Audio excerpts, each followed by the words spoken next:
স্কুলে এবং কলেজে ম্যানেজিং কমিটির সভাপতি কেন প্রয়োজন?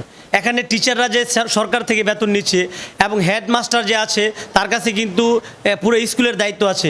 এই যে তারা সঠিকভাবে সত্যতার সাথে দায়িত্ব পালন করছে কিনা এটা দেখভাল করার দায়িত্ব কার? স্কুলের এবং কলেজের সভাপতির। তো সেই স্কুলের এবং কলেজের সভাপতি যদি মূর্খ হয়, মাদক ব্যবসায়ী হয়, আর যদি শিক্ষিত না হয়, অবশ্যই দেখবেন যে সে এলাকার সন্ত্রাস মাদক ব্যবসায়ী হবে কিংবা কোনো বড় ধরনের সন্ত্রাসীর গডফাদার হবে। তারা কিন্তু জোর জবরদস্তি করে স্কুলের এবং কলেজের সভাপতি হয়ে যাবে। একটা মাদক সেবক, একটা মূর্খ মানুষ যদি স্কুলে এবং কলেজের সভাপতি হয়, সে কি করে শিক্ষিত টিচারদের এই কাজে ফাঁকি দিচ্ছে কিনা, শিক্ষার মান ডেভেলপমেন্ট হচ্ছে কিনা, ছাত্ররা ঠিকমতো পড়াশোনা করছে কিনা, কী সিলেবাসে কী ক্রাইটেরিয়া কীভাবে পড়াশোনা করতে হবে।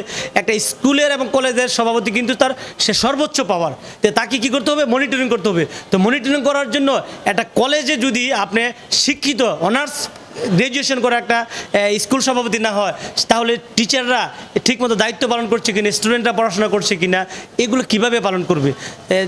এই জন্যই তো শিক্ষিত মানুষের প্রয়োজন। তাহলে ডক্টর মিলন সাহেব শিক্ষামন্ত্রীকে আমি অনুরোধ করব, দয়া করে আপনি আবার রিভিউ করুন, পুনর্বিবেচনা করে ওই আগের যেই ছিল, মানে যে সিস্টেমটা ছিল যে শিক্ষিত মানুষকে স্কুল এবং কলেজের সভাপতি পদে ম্যানেজিং কমিটির সভাপতি হবে, এটা বহাল রাখেন। নয়তো নতুন এই স্মার্ট সরকারের শিক্ষানীতির প্রতি কিন্তু মানুষ হতাশ হয়ে যাবে এবং আপনাদের প্রতি মানুষ ঘৃণা প্রকাশ করবে। দ্রুতই জনগণ এবং সাধারণ মানুষের অনুভূতি বোঝার চেষ্টা করুন। স্কুল এবং কলেজে শিক্ষিত মানুষকে দেন, জ্ঞানী মানুষকে দেন। একজন শিক্ষিত মানুষই আরেকজন শিক্ষিত মানুষের মূল্য বুঝবে।